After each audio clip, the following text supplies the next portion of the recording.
Hello, folks. It's Let's Talk Coronavirus Day. We need, okay, we need for next season, people, we Yeah. need a theme song. Okay. I think I can work with that. Ron, Okay. weren't you in a band? I, Isn't I that a Yes. wacky was. band? Let's I was. get Thunderjunk out of retirement and let's put together a theme song. All right. Anyhow, hello everybody. Welcome to Let's Talk Coronavirus. I'm Rachel Bergstrom. I teach in the biology department at Beloit College. Next, Ron. Oh, so can everyone hear me fine? All right, awesome. So I'm Ron Watson. I teach in our political science department as well as our health and society program. And I'm Phil Chen, and I teach in political science.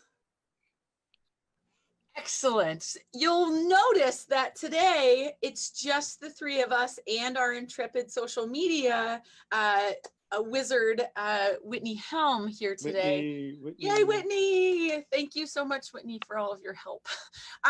So today is the last day of Let's Talk Coronavirus for this season. I love this whole new season concept. You know what I mean? I know, it feels right. Yes, it does. feels right to kind of be thinking about it this way. So this is the last day that we'll be on in August. We'll be returning to you sometime in September.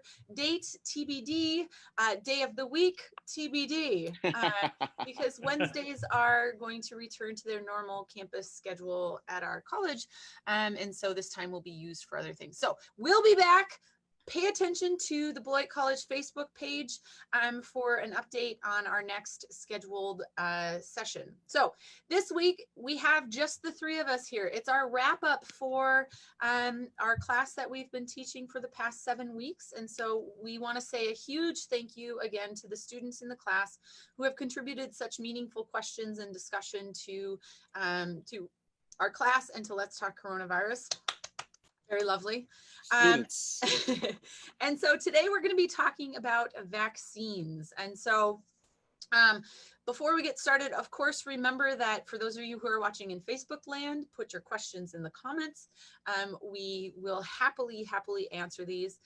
We left it pretty open for questions this week from students, but since we're waiting with bated breath for news about a vaccination that will get us all out of our basements and back into public life, we're going to start by talking about vaccines. I love my basement. I just, but Rachel, honestly, before, all kidding aside, I just want to say something. I want to give a shout out, which I normally don't do, but I want to give a shout out to the manufacturers of needles today. So as a kid, I had a needle phobia. And when I say as a kid, I mean from 2 years old until 17, 18. I had a almost crippling needle phobia. And I tell you, if we had the needles that we have today, I just got a flu shot the other day, right? So go get your flu shots. I just got a flu shot the other day. And you know what it feels like now? It just feels like someone's just poking you like this. It doesn't even hurt anymore, right? Whereas when I was a kid, they were like, oh no, don't, man up, kid, you'll be fine. It's this is like a finger. That's a finger you're sticking into my body. Come on. But now, of course, it doesn't feel like anything. Anyway, it's amazing. It's amazing to think about those sorts of things and that kind of gets to some of the questions that will come up to as we work through our discussion today. The idea of distribution and administration of vaccines is fascinating to think about. What it is now versus what it's been in the past. So. Yes, so shout out to needle producers. I was a phlebotomist in college for a little while. So wow.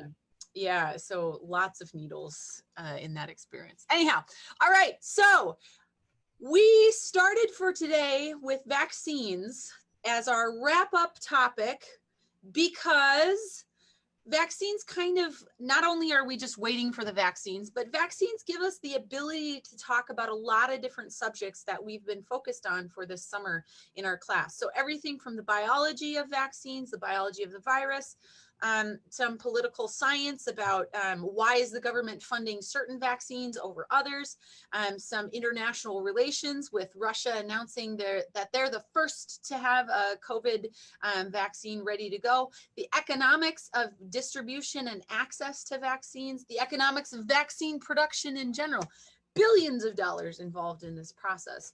And so it just seemed like a good way for us to kind of wrap everything up for this class, wrap everything up for this season, and give you some things to think about as we move forward. So we wanted to start out with a little primer on vaccines. So the question is, how does a vaccine work? And when we think about vaccines, we think about what their purpose is. Their purpose is to prevent future infections, right? And so, Ron, you just talked about your flu shot. Another famous vaccination that we have is the smallpox vaccine, which is responsible for eradicating smallpox from the human population. That is how we got rid of it. We're working our way towards eradication of polio through vaccination strategies as well.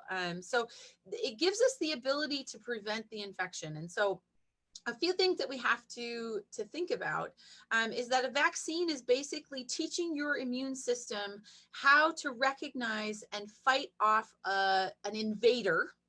We call it an agent in infectious diseases. It's teaching your immune system how to fight off an invader without your body actually have to fight the infection, okay? And that's a really interesting concept. So people talk about like natural immunity versus vaccine immunity. They're the exact same thing, only you don't have to deal with the disease, okay? And so it's really interesting to think about. We've discovered this mechanism, and we've had this mechanism for a century, more centuries. Yeah, I mean centuries now at this point, at least the fundamentals of it, right? Yeah, before we even really knew how it worked, we were able to do it. So with smallpox vaccine, for example.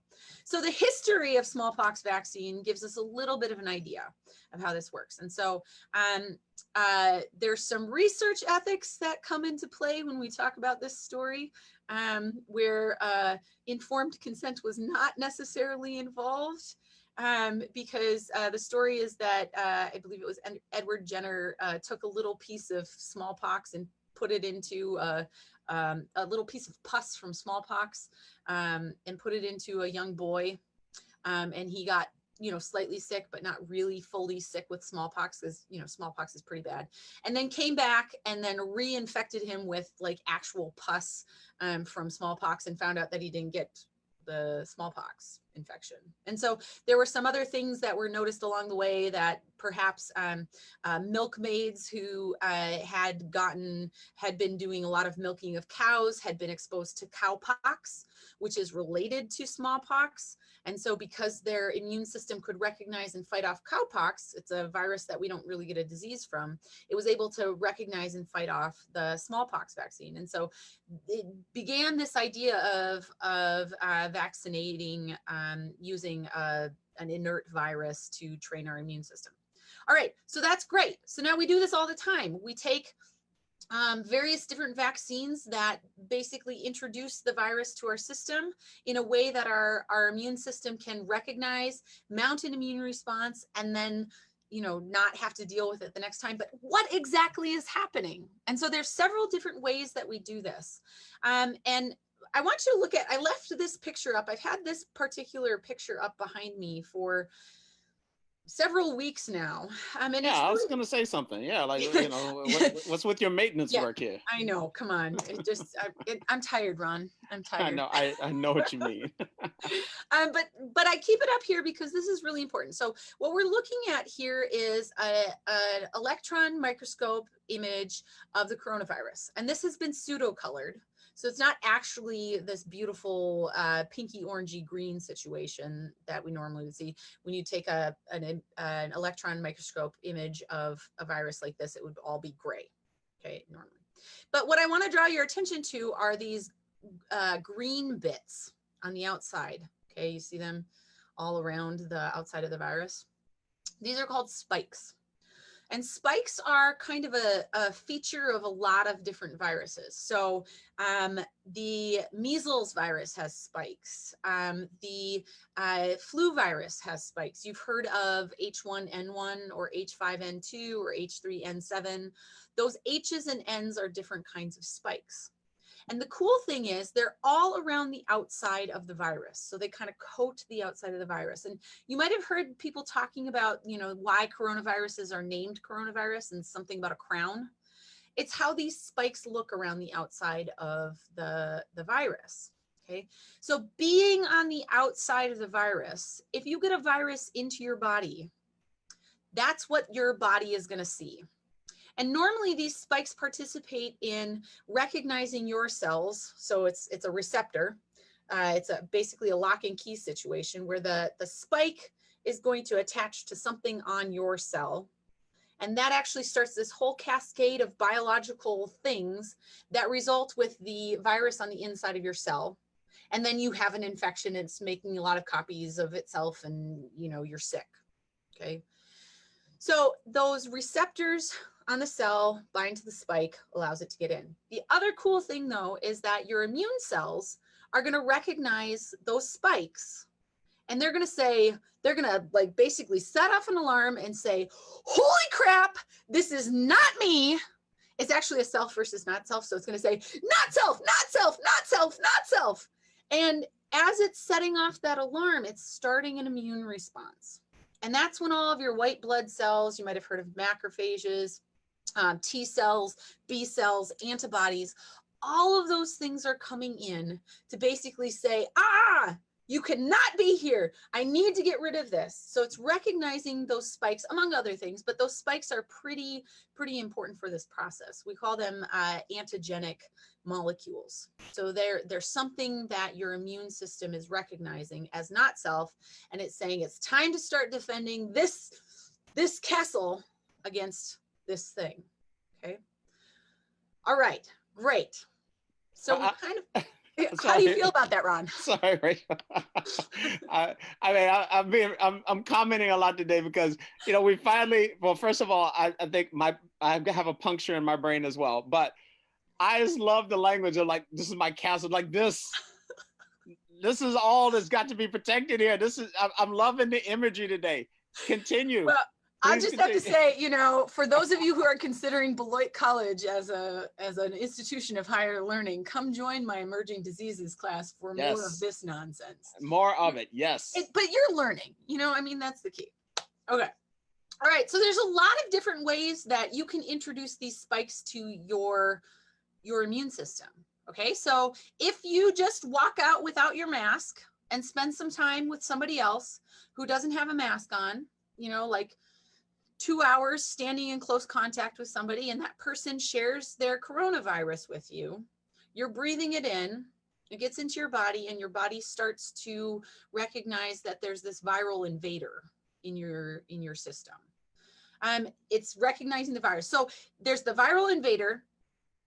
Your immune system's going to recognize it, but some of them are going to get into your cells as well, because the likelihood that your immune system can respond to this really quickly in a very specific way to say, no, is very non-existent, because this is a new virus. We've never actually seen anything like this before.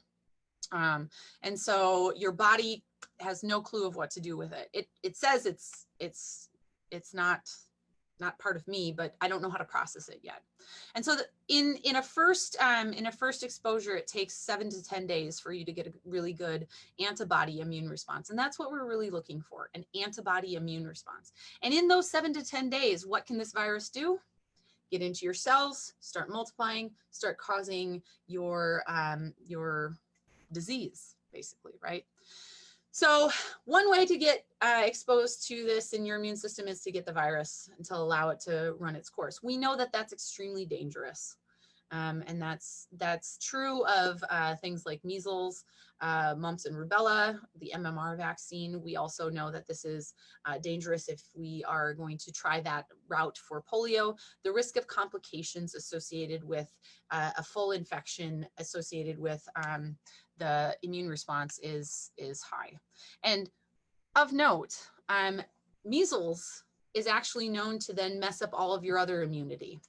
It really decreases your ability to fight any other diseases that you've been immunized against, like chickenpox or something.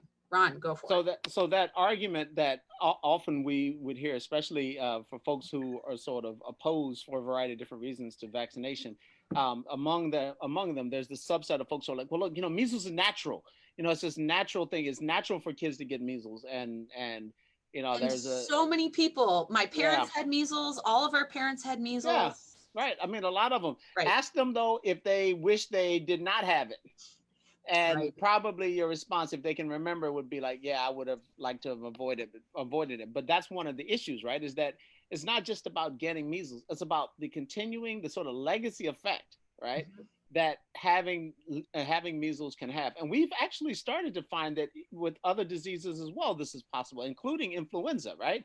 That there's this ongoing sort of potential weakening of your system that can happen, right? Which is why you don't want to get these. And the coronavirus is now, of course, notorious for that. So, No, and I think it's really important to recognize the complications associated with this immunization by infection, basically. I don't want to call it natural immunity because that's a problematic term. So, so one of the ways though to introduce this, of course, is, just like we said, you get the infection. The key here is the antibody production through a type of cells called B cells and plasma cells. Those are the white blood cells that kind of manage this. And again, they take about 7 to 10 days to get going. But here's the cool thing, and here's why immunization is so powerful. Once your system has seen an invader, it remembers it.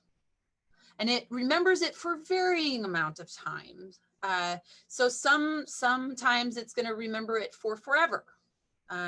Sometimes it's going to remember it for, a few years. Coronavirus, we don't know how long. There's some estimates that it's months to years, not lifelong immunity, like we might see with MMR. But there's a lasting memory.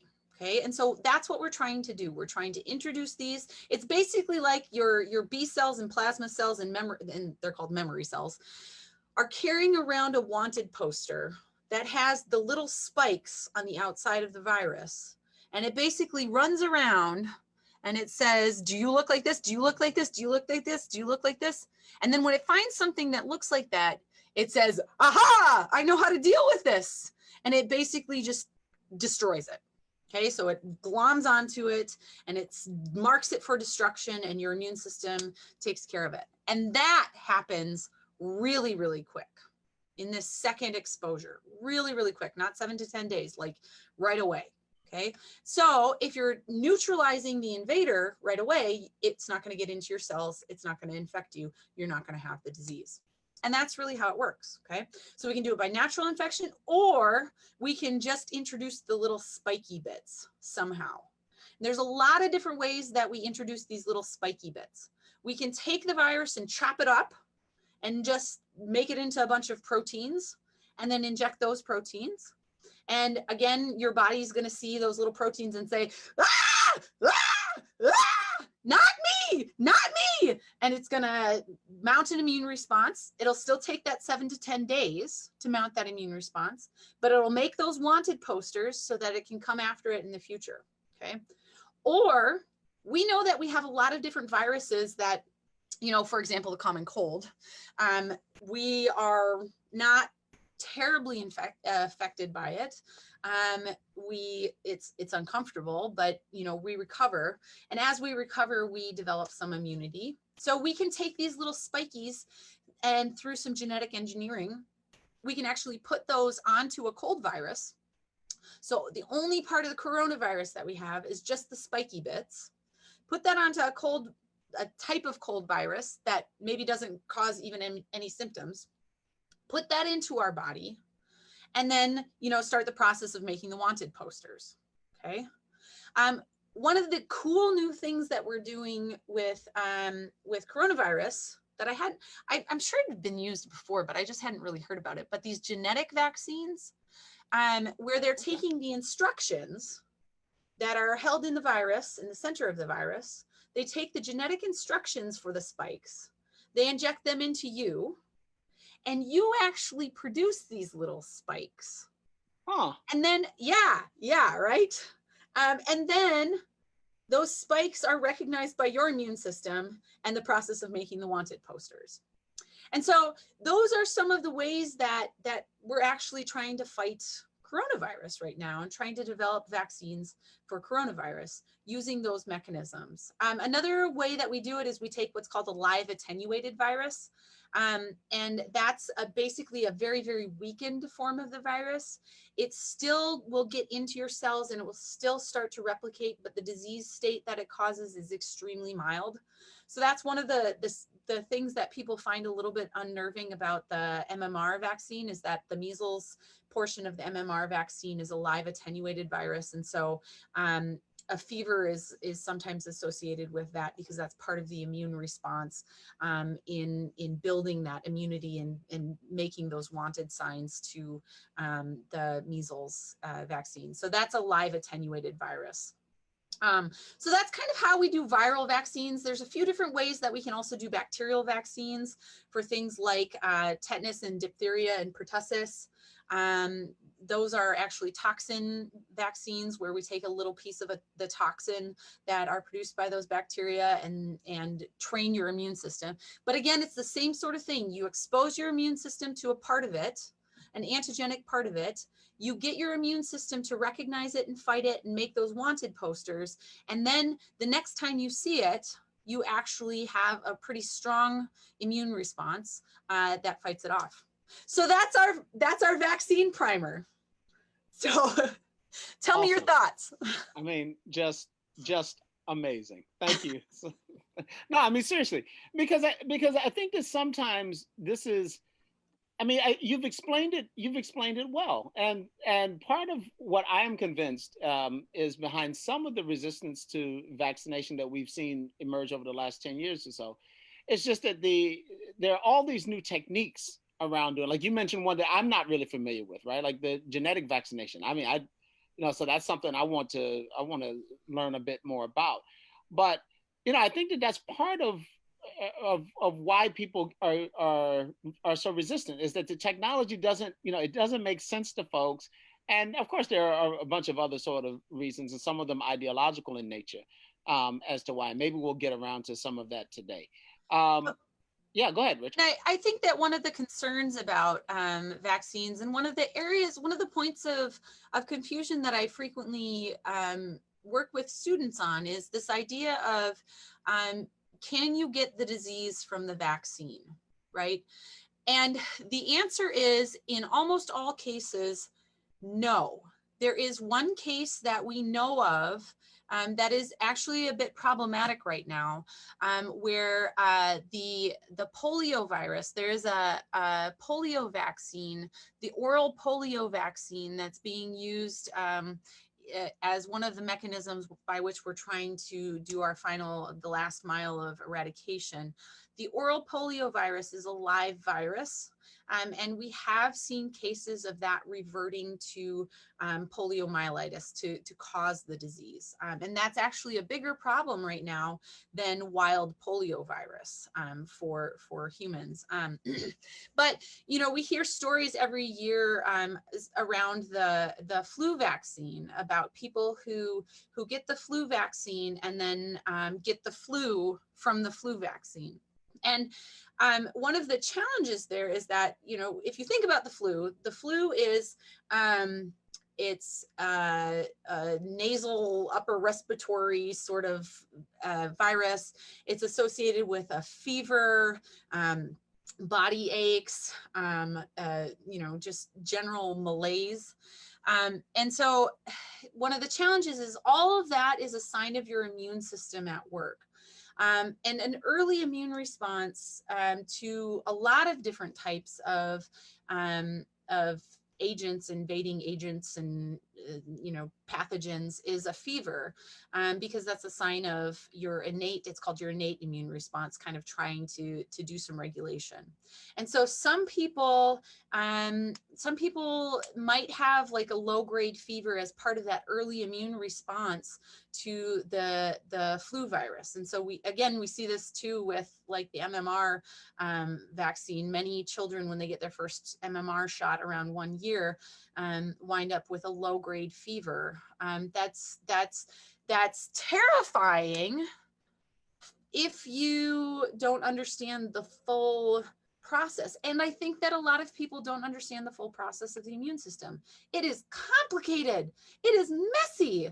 And there's so much of it that's kind of like this diffuse malaise that everything looks the same. I mean, that's one of the problems with, any of the fever-based diseases. How do you know which one is which? Because they all have a fever, because it's all the immune system responding. That's one of the challenges with the symptoms of COVID, right? There's a lot of overlap in those symptoms because a lot of those symptoms are a sign of the immune system trying to fight. And so when people get their flu shot, the flu shot is generally the chopped up virus version.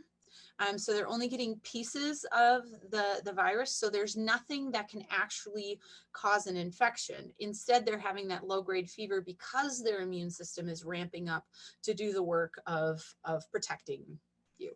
And I think that's really, really, it's confusing. And because, especially if we think about, well, I'm really, really trying to prevent these symptoms, the flu, and then I get a shot and I get some of these symptoms, it's challenging. The other thing, of course, is that in the case of the flu changes every year. We have a buttload, that's the technical term, a buttload of different types of flu, different subtypes and strains of flu. And every year we kind of need to give our best guess. And so there's work going on right now for next year, and we're ramping up this year's flu vaccination. So we don't always get a perfect match. So that wanted poster might have a weird ear on it. And so the immune cells that are looking for that virus when it's exposed to us are looking for a virus that has 2 weird ears, and our vaccine only had 1 weird ear.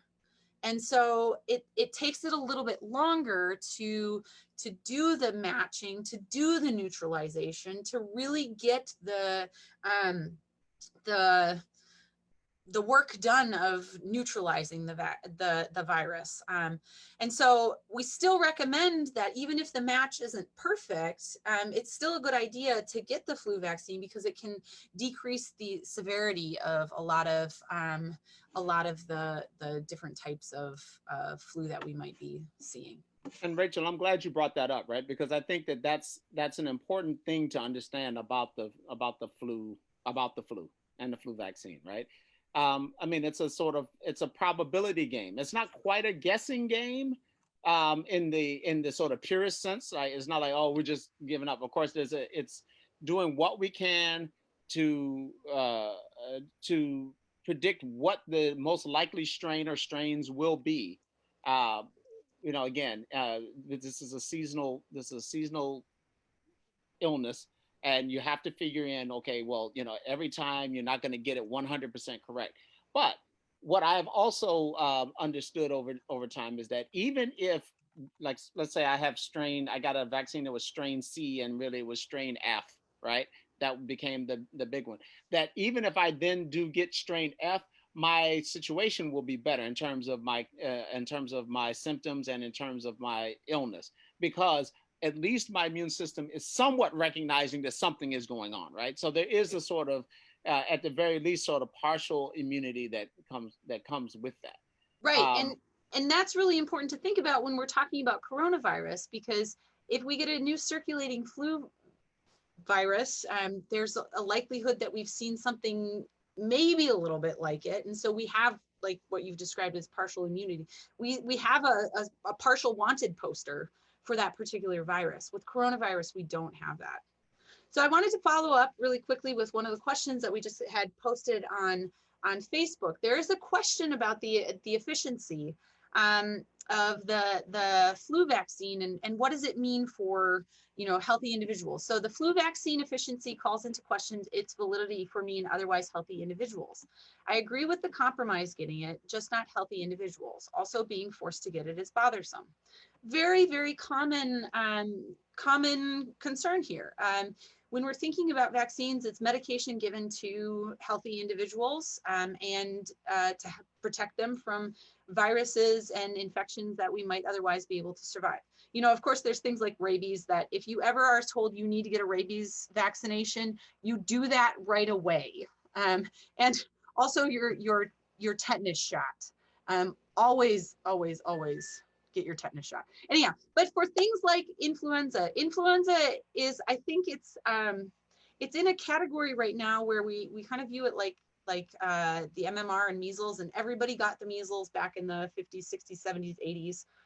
Normal childhood disease, very, very contagious. It's not safe for everyone, right? And so there's this question of health compromised individuals. And so people who have autoimmune diseases or immunodeficiencies or cancer or other underlying conditions, or people over the age of 50 are recommended to get their flu vaccine because there's a higher likelihood of complications for those people, right? And so that makes perfect sense that we'd want to protect the people. We want to make sure that people get vaccinated who are more likely to have poorer outcomes due to the disease, okay? So now what about the healthy individuals, and what about, like, when we think about our campus, our college campus, 18 to 22-year-olds in general, excellent immune function, really, really spectacular. And for the most part, for most flu strains, these people are not going to wind up being hospitalized or dying from the flu virus, right? And so it's 7 to 10 days of just kind of being miserable. You eat a lot of soup, drink a lot of Gatorade, and you're done, right? But the challenge is that those 18 to 22-year-olds are coexisting in a community with people who might be compromised, right? So here's where this idea of herd immunity and protecting, using the healthy individuals to further protect the people who might have compromised immune systems. So with COVID, with measles, with chicken pox, with influenza, these absolutely require a human body with human cells in order to make more copies of it. And if I, as a healthy individual, have been immunized, that virus is going to get into me and my immune system is going to shut it down right away. And that means that when I go and hang out with Phil and Ron, who are immunocompromised for some reason, I can't actually pass it on to them. They might not be able to get full immunity. They might not have a robust immune response to the vaccination that they got. And so it might take their immune system a little bit longer than it would normally take my immune system to catch up with it. And so this is a really interesting idea to think about in the context of the United States and our individual approach to medicine versus our public health approach to medicine. Because we think about immunization as being a personal, individual choice. I mean, right now, the way that the laws work, to some extent, it is, right? It's a personal choice, and we have exemptions, and people have the ability to decide for their children whether or not they want to get them vaccinated. We have, some other points where you have to be vaccinated in order to go to school, but there's waivers and stuff like that. But if we think about vaccination as a public health approach, and as a recognition that just like wearing your mask isn't just about protecting you, wearing your mask is about keeping your germs to yourself so that you don't infect the other people around you.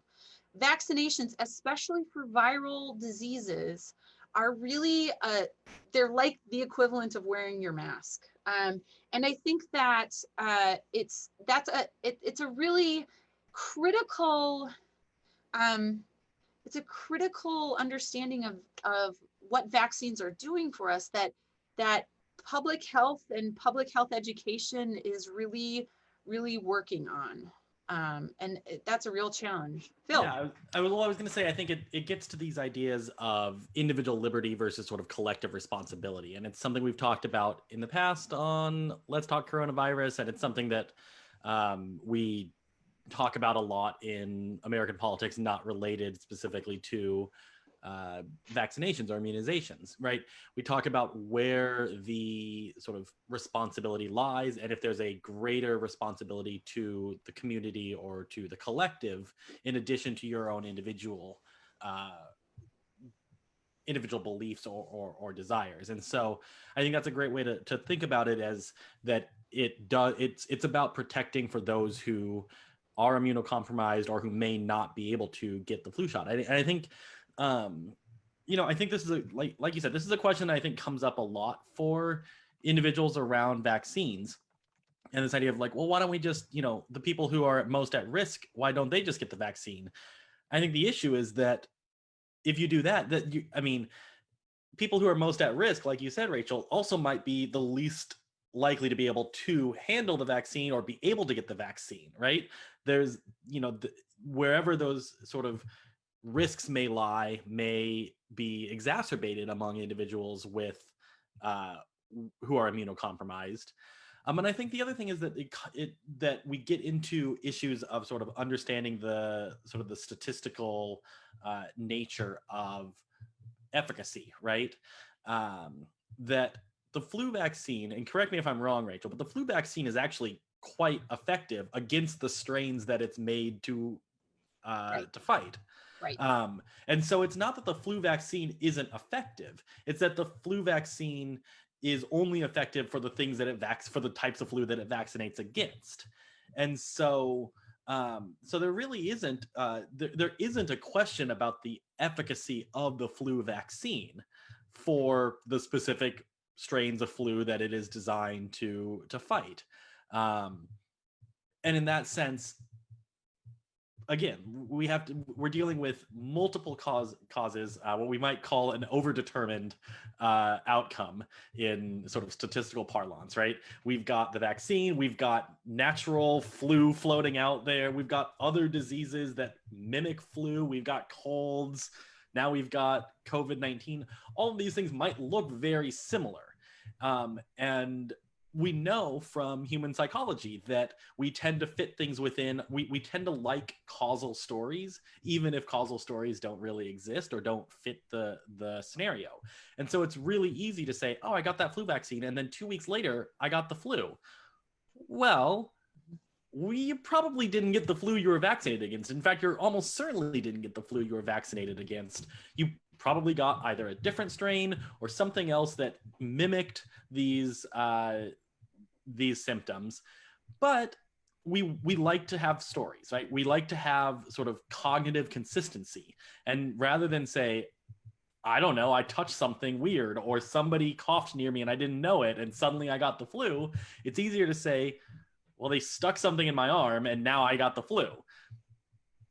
The causality doesn't, the true causality doesn't matter so much psychologically as sort of the causal story that we can tell ourselves. Right. And I think that it's 100% reasonable and I think rational to make these connections, Mm-hmm. right? And based on our understanding, based on the understanding that most of us experience diseases as a set of symptoms, right?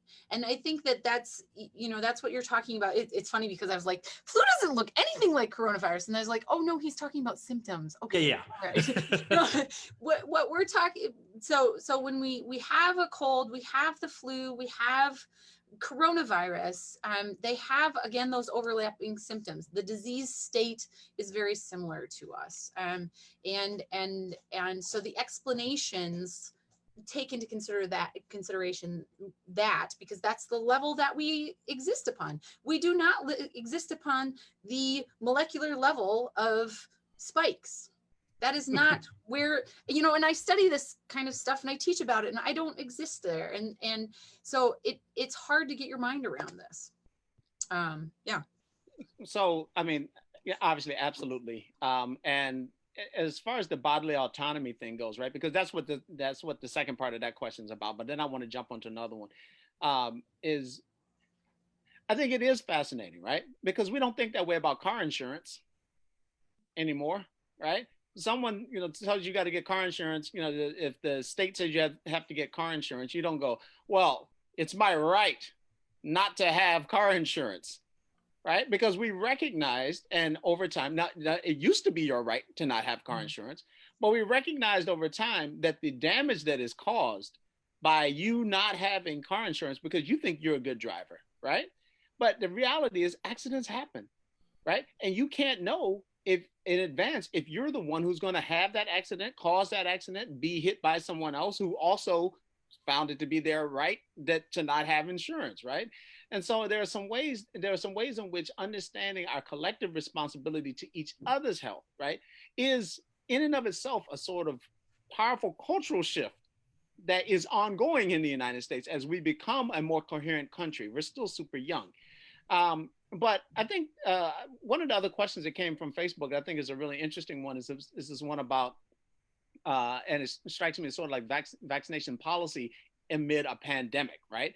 So one person asked, they said they're an elementary educator, and they're curious about the effects of kids who are due to get vaccinations, but those vaccinations aren't kept up because they aren't able to get them, right, from coming to school or what have you, because they're doing remote learning. I think this is another one of those important, if not well articulated in our response, right? Well articulated areas of oversight. Like we haven't really thought about what this could be. And I guess what I'm really trying to say here is that yes, there are some students out there who going to school was the way in which is like, oh, you need to get your shots, but then they're not going to school, they're not getting those updates. So what's going to happen? Mm-hmm.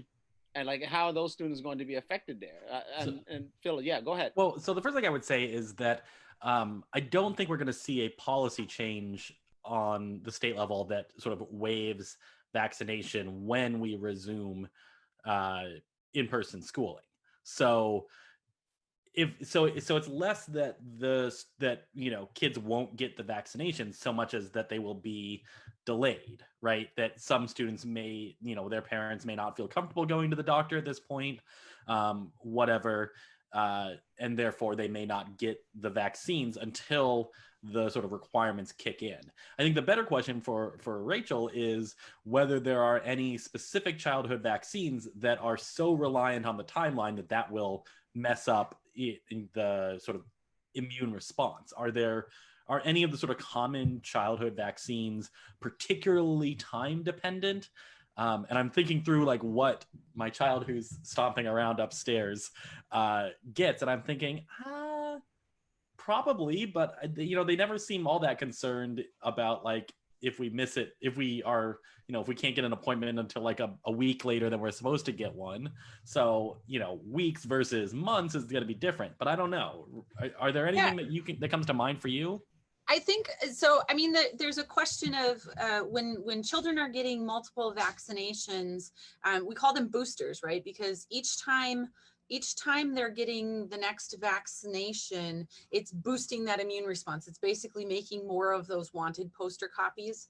And so the schedule is set to optimize those responses, but it doesn't necessarily mean that there is, just a small window of 2 months or something like that. I don't know of any exactly, but we had another comment from Facebook about, discovering that a second dose of chickenpox vaccine is necessary. So a booster is actually necessary for immunity. And so I think for most of the childhood vaccinations, there's some wiggle room that we can work with in this period of COVID. Not to say that, years and years and years of readjusting the schedules is a good idea on a mass scale. I think I'm sure that people are watching this very closely, vaccination researchers are watching this very closely because it's a common problem, not just for school to age children, but for infants and toddlers too. So, and it seems, again, I'm not an epidemiologist, but it would seem, if based on what you've been saying about boosters, that it may mean that in this sort of gap period between when they should have gotten their vaccines or their boosters and when they finally do get their booster, there may be a little more sort of susceptibility during that time frame. It's more risk. That's right. There's greater risk during that time frame, but that there is likely not a major effect long term once all the boosters are caught up and all of the vaccinations are caught up for childhood vaccinations. Right. And I think that there's that, worst case scenario, you start a series over again. Mm-hmm. And that's perfectly reasonable. So I do want to get to, this is really fascinating. And Ron and I have been talking about, let's talk public health. But we have to talk about the COVID vaccines that are coming out right now. And I want to especially talk about Russia's announcement of their first COVID vaccine. Their first registered COVID vaccine. And so 2 ways to approach this. We had a lot of questions from our students about this timeline. So we had them read some of the FDA documentation about how vaccines are approved, right? And so we have preclinical testing, which is several years usually. These are experiments that are done in labs, in dishes of cells, in animals, all of this work that has to show that there is some immune response in response to the vaccine. A bunch of different ways of doing this, a lot of different approaches, but there's a pretty standardized approval process for getting a vaccine from that stage to human trials. And so many of you might have heard of phase 1, phase 2, phase 3 trials. And those are three different regulatory phases for all new drugs that are introduced in the United States. So they go through clinical trials. Phase 1 is a very small trial, 100 people. The purpose is basically to get an idea of whether or not the drug is tolerated. Or is safe for people.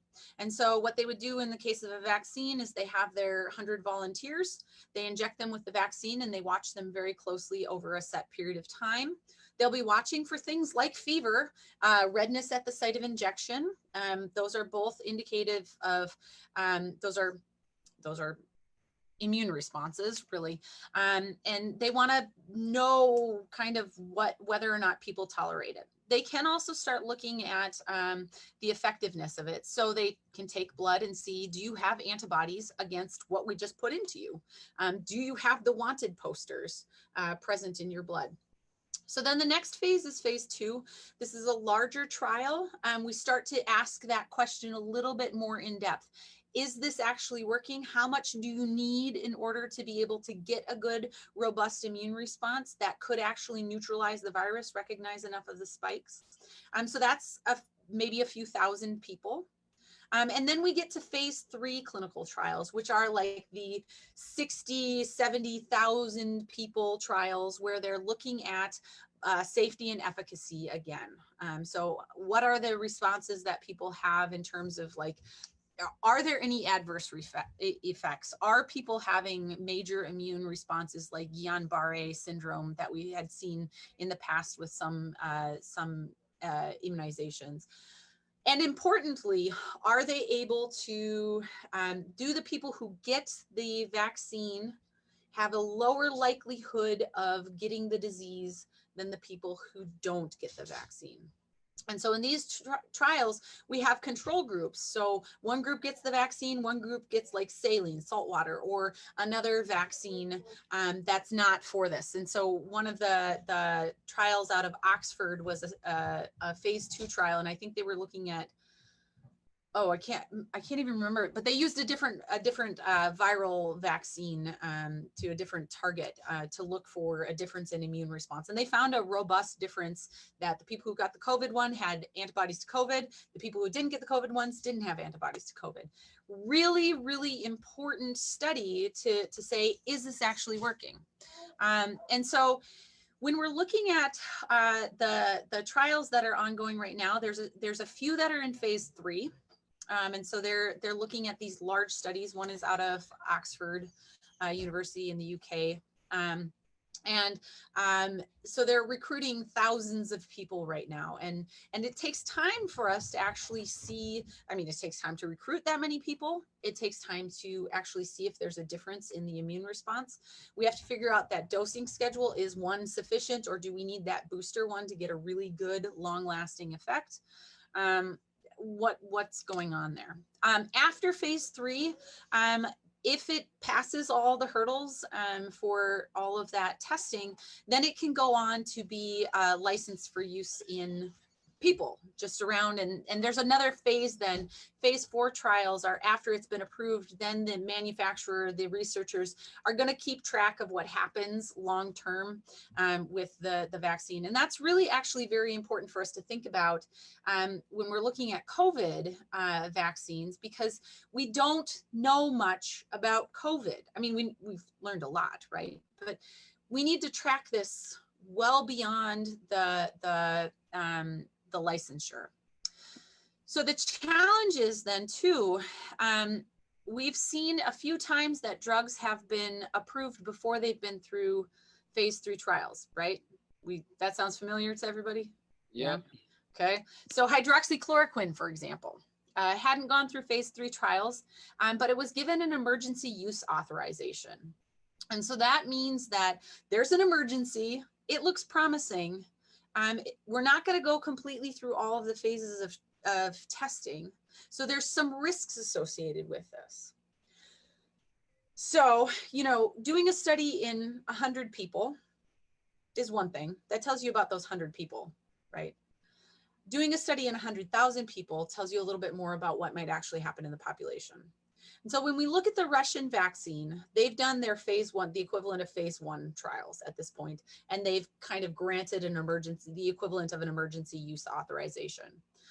So there's some ethical concerns around this that, if we inject the 3 of us here, and we all have a great immune response to it, that's 100% effectiveness, right?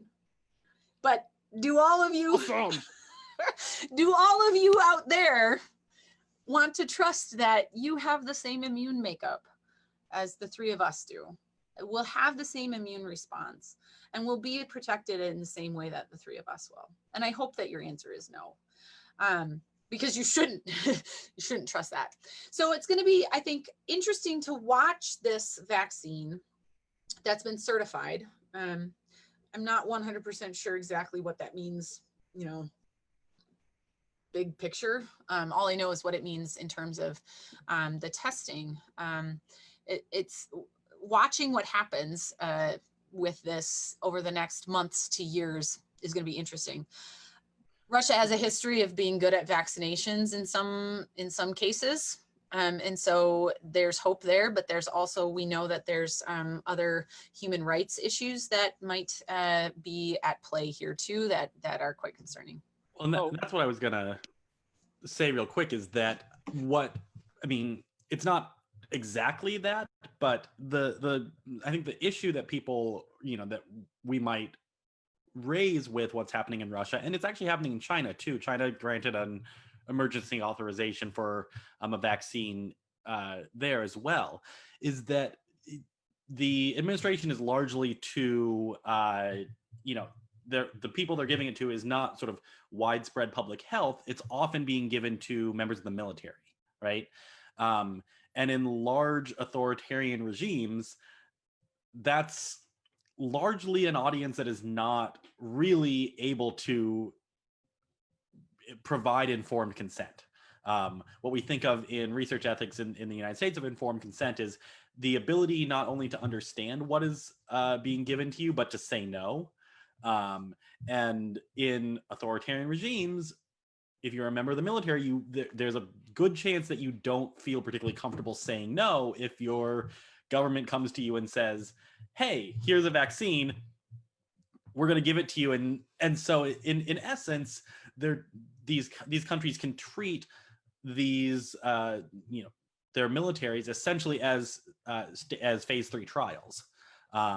So that's the piece there. I know Rachel wants to wrap. The last thing I want to say, because I did the math on this, and I want to jump it in real quick. A lot of our students said, well, how is it going this fast? Why is it that we can go from a normal timeline of 15 years or 10 years to get a vaccine to a year? Part of it is, I think, things that Rachel's been talking about, where we have people who have been studying coronaviruses and the like. The other thing is, I'll do the political science or the funding side of this. The National Institute for Health's annual budget is about $41.7 billion, and that's towards medical research. And about 80% of that, so about 33 billion, goes to in competitive grants to external agencies, and they give about 50,000 of those grants. This is all from the NIH's website. So if you do the math, that's about, on average, $600,000 to $700,000 by average per grant to these agencies. For COVID-19 alone, there's been $9 billion towards vaccine research. Well, so now you're talking real money, aren't we? Essentially, a quarter of the annual NIH budget has been spent already on vaccines. We're talking about companies getting $1 to $2 billion per company for vaccine development. Yes, and production, but development is a huge cost part of that. And so the way this is the answer, right? If the way to speed up a vaccine development is to throw money at it, in many cases, you can't completely speed up the process, but you can speed up a lot by putting a lot of money towards it. And that, I think, is a big piece of why we are able to speed up this. Now, we can't speed up phase 3 trials. We can't speed up knowing if a vaccine lasts for a year, because you have to have it for a year. But we can speed up a lot of the development and the research by investing in it, by having public investment. And that's a big piece of why we've seen that kind of ramp up in speed that can go towards this at this point. Yeah, I think that's important to recognize that money matters in research here, but at the same time, I think I get the sense that the United States is pretty committed to sticking with the FDA approval process for this, which I think is really important. And I'm going to leave you with one final little thought, that all of this feels very quick, and vaccines, take a while to produce, and we're going through this process, and we have a few promising candidates that some people might want to say, let's just get it out there into people. But one of the things to think about is that vaccines are one of the safest medical treatments that we have. And it is because we know that these vaccines are given to healthy people. And so through the FDA approval process and through careful attention to safety and efficacy in that process, we're able to ensure that there are very few adverse reactions in response to administration of vaccines. And so I want to leave it with, I have great hope for safety for a COVID vaccine developed through the FDA process, because we have an exquisitely beautiful process and history of providing safe vaccinations in the United States. Mm-hmm. And so I think we should be very hopeful about that, even with the shortened time period, which is, mind-boggling to be clear. But it's tempting to think, well, we threw money at it, so they must be, people often see money in politics as, sort of the same as corruption. And I don't think that that's the right thing to take out of it. Yep. Is that the money here is being used for public health research that is still following well-established scientific guidelines on vaccine development. Absolutely. And with that, we welcome you back to our next show sometime in September. That's right. We'll tell you when, don't worry. We really appreciate all of you who submitted questions today and comments in Facebook, rich discussion there. And so Phil, what are you looking forward to between now and next time we see everybody? It's super lame. I'm looking forward to my dinner. Skirt steak fajitas. Beautiful, beautiful. Ron, how about you? Yeah, I mean, that's a great question. Maybe getting a little sleep before getting back to work. But yeah, I'm actually, to be perfectly honest, I'm looking forward to figuring out how things are going to work on campus, right? I mean, it's a challenging time, but I'm one of those people who also finds it exciting, right? We're gonna figure out new ways of doing things that are going to set a template for the future. So wow. Right? Yeah, I think that the possibilities that are available within the restrictions that we have are exciting. And exactly. So I think approaching it with that attitude is great. You know what, Phil? I'm also looking forward to my dinner. It's pho. And I'm looking forward to, this is one of my favorite parts of the year, because this is where I start to have hope that fall is coming, that the weather is cooling down, and I will no longer be sweating every time I take my child out to play on the swing set. So it's the little things. It's the little things. I am hopeful. So, all right. Well, thank you everybody for joining us. Thank you for the questions. We look forward to the next time that we will be together, and enjoy these last days of summer. Bye-bye. Take care. I'll see you soon. Bye, y'all.